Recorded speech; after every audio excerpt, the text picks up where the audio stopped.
নমস্কার, কেমন আছেন সবাই? রেসিপিজে নতুন একটা রেসিপিতে আপনাদের সকলকে অনেক অনেক স্বাগত জানাই। প্রথমেই বাড়িতে যে জিনিসগুলো ছিল না, ব্লিঙ্কিট থেকে অর্ডার দিয়েছিলাম, সব জিনিস চলে এসছে। তো চলুন এবার রান্নাটা শুরু করা যায়। প্রথমে এখানে আমি চাল নিয়ে নিয়েছিলাম। 3 কাপ চাল নিয়ে ভালো করে, আমাদের 3 কাপে হয়ে যাবে, তো 3 কাপ চাল নিয়ে ওইটাকে ভালো করে 3-4 বার ধরে জল দিয়ে ভালো করে ধুয়ে একটুখানিকের জন্য, বেশিক্ষণ না, 5-10 মিনিটের জন্য আমি ভিজিয়ে রেখে দিয়েছিলাম। তারপর এবার একটা ডেচকিতে নুন দিয়েছি আর সাদা তেল দিয়েছি। জলটা ফুটে এলে ওতে চালগুলো দিয়ে আমি 80% এখানেই চালগুলো কুক করে নেব। আমার চালটা ভালোভাবে সেদ্ধ হয়ে গেছে। এবার আমি এটা ঝাঁঝরিতে ঢেলে দিচ্ছি, দিয়ে এটা আমি ঠান্ডা হতে রেখে দেবো। ততক্ষণে আমি চিকেনগুলোকে ভালো করে ধুয়ে নেব। এখানে সমস্ত চিকেন আমার ভালো করে ধোয়া হয়ে গেছে। এবার এতে আমি মশলাগুলো মাখিয়ে নেব। প্রথমেই দিয়ে দিয়েছি এখানে লঙ্কার গুঁড়ো, কাসুরি মেথি, আর এতে দিয়েছি স্বাদ মতো নুন, আদা রসুন বাটা, আর দিয়েছি পরিমাণ মতো টক দই, আর একদম লাস্টে দিয়ে দিয়েছি বেশ কিছুটা পরিমাণে সর্ষের তেল। দিয়ে এটাকে ভালো করে ম্যারিনেট করে আমি বেশ কিছুক্ষণের জন্য এটা রেখে দেবো। ততক্ষণে আমার ফ্রায়েড রাইসটা ওখানে অনেকটা হয়ে যাবে। ততক্ষণ এটা ম্যারিনেট হতে থাকে। এটা প্রায় 20-25 মিনিট ততক্ষণে ম্যারিনেট হয়ে যাবে। যত ভালো। আর একটা জিনিস আমি ভুলে গেছি, এটা হলুদটা আমি সেই সময় দিতে ভুলে গেছিলাম, ওটা আমি পরে দিয়ে নিয়েছি। দিয়ে আমি ম্যারিনেট করে এটা রেখে দিচ্ছি। ততক্ষণে এখানে গাজর, বিনস আর ফুলকপি কেটে নিচ্ছি। আপনারা আপনাদের পছন্দ মতো সবজি দিতে পারেন। এইগুলোকে আমি সেদ্ধ করছি না, জাস্ট গরম জলে একবার দিয়ে, একটু নুন দিয়ে আর গরম জলে জাস্ট একবার ওটাকে ফুটিয়ে আমি নামিয়ে নেব। এবার কড়াইতে আমি ঘি গরম করে নিয়ে তাতে গরম মশলা ফোড়ন দিচ্ছি, গোটা গরম মশলা ফোড়ন দিয়েছি, আর একটা জয়িত্রী দিয়েছি।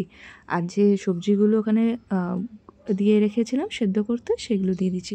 এটা এখানে পুরোপুরি সেদ্ধ হয়নি, কিন্তু মানে এই বলে যে পেস্টিসাইডসগুলো থাকে সেগুলো এতে রিমুভ হয়ে যায়, যে কারণে এটা একটু সেদ্ধ করে নেবা। আর এতে দিয়ে দিয়েছি কাজু আর কিশমিশ, দিয়ে একসাথেই ভেজে নিচ্ছি। আর চালটার মধ্যে একটু পরিমাণ মতো নুন আর একটু চিনি আমার গুঁড়ো করে রাখা ছিল, সেটা দিয়ে ভালো করে মিশিয়ে নিচ্ছি।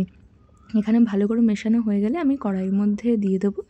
দিয়ে এই সবজিগুলো আর কাজু কিশমিশের সাথে ভালো করে এটাকে মিক্স করব। এতে দিয়ে দিচ্ছি আবার গোলমরিচ গুঁড়ো আর গরম মশলা গুঁড়ো, দিয়ে ভালো করে এটাকে মিক্স করে নেব। যেহেতু আমি এটা ঘিতেই ভাজছি, তাই উপর থেকে আর আমি ঘি দিইনি। আপনারা চাইলে উপর থেকে আরেকবার ঘি দিতে পারেন, তাতেও টেস্টটা খুব সুন্দর হয়। আমি আর এতে উপর থেকে ঘি ব্যবহার করিনি। এটা ভালো করে আমার এখানে মিক্স করা হয়ে গেছে। আমার ফ্রায়েড রাইসের ফাইনাল লুকটা ঠিক এই রকম এসছে। কেমন লাগলো জানাবেন। এবার চিকেনটা ম্যারিনেট হয়ে গেছে, তো আমি ফ্রাই প্যানে সর্ষের তেল গরম করে নিচ্ছি। টিক্কা আমার মনে হয় সর্ষের তেলেই ভালো হয়।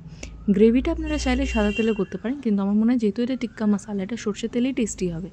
এবার ম্যারিনেট করা চিকেনগুলো আমি এক এক করে দিয়ে এখানে একটু পোড়া পোড়া অবধি আমি ভেজে নেব।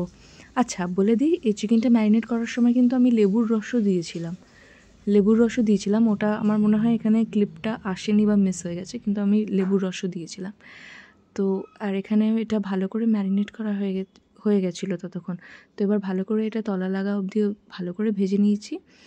এবার এটাকে স্মোকি ফ্লেভার দেওয়ার জন্য আপনারা একটা তান্দুরের মধ্যেও করতে পারেন, মাইক্রো ওভেনেও করতে পারেন, বা যে জালতিগুলো থাকে সেগুলোতেও করতে পারেন। তো আমি কড়াইতেই তলা লাগা করে করে ভেজে নিয়েছিলাম, আমি আর আলাদা করে কিছু করিনি। এবার আরেকটা কড়াইতে আমি টমেটো, বেশ কয়েকটা কাজু আর শুকনো লঙ্কা একটু জল দিয়ে সেদ্ধ করে নেব। ততক্ষণে এখানে আমার চিকেনগুলো ভালোভাবে ভাজা হয়ে গেছে। এগুলোকে তুলে এবার আমি একটা থালায় রেখে নিই। বাকি যে চিকেনের পিসগুলো আছে সেগুলো আমি দিয়ে দিচ্ছি।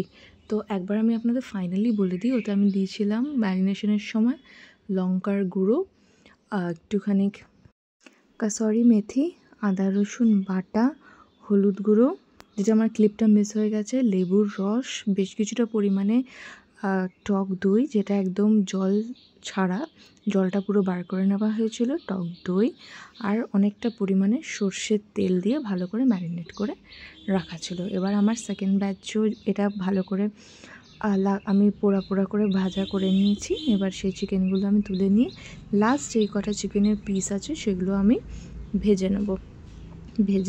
মানে একদম পোড়া পোড়া করে খুব পোড়া করার দরকার নেই, দু সাইডে হালকা হালকা পোড়া পোড়া হবে, ওরকম ভাজলেই এটা ফ্লেভার খুব সুন্দর আসবে। অবশ্যই লেবুর রসটা অ্যাড করবেন, টিক্কার ম্যারিনেশনে লেবুর রসটা দিলে খুব ভালো হয়। আমার মনে হয় কিছু একটা টেকনিক্যাল গ্লিচের জন্য ওটা আমি মিস করেছি, আর ওখানে আমার ওটাও খুব সুন্দর করে সেদ্ধ হয়ে গেছে। এবার এই চিকেনের পিসগুলোকেও আমি পাল্টে দিচ্ছি, আর যে মশলাটা আমার সেদ্ধ হয়ে গেছে সেটাকে আমি এখানে, চিকেনগুলো আমার ভাজা হয়ে গেছে, তুলে নিচ্ছি। তুলে নেওয়ার পর যে আমি যে মশলাটা সেদ্ধ করতে দিয়েছিলাম, টমেটো, কাজু, শুকনো লঙ্কা, সেটাকে আমি ভালো করে একটা স্মুথ পেস্ট বানিয়ে রেখে দেবো, ওটা আমার গ্রেভিতে ইউজ হবে। এবার আমি কড়াইতে সর্ষের তেল গরম করে নিই, তাতে দিয়ে দিচ্ছি একদম ফাইনলি চপ করে রাখা পেঁয়াজ, আদা রসুন বাটা দিয়ে একটু ভালো করে কষিয়ে নিচ্ছি। পেঁয়াজটা ভালো করে ফ্রাই হবে, স্বাদ মতো নুন দেবো, হলুদ দেবো, আর যে পেস্টটা আমরা বানিয়ে রেখেছিলাম কাজু, টমেটো আর শুকনো লঙ্কা, সেই পেস্টটা দিয়ে ভালো করে ফ্রাই করে রাখা চিকেনগুলো এর মধ্যে দিয়ে বেশ কিছুক্ষণ নাড়াচাড়া করে নিয়ে আমি লাস্টে এখানে যেটা অ্যাড করলাম সেটা হলো ফ্রেশ ক্রিম। বেশ কিছুটা পরিমাণ ফ্রেশ ক্রিম অ্যাড করে এটাকে সার্ভ করুন, দারুণ হয় খেতে।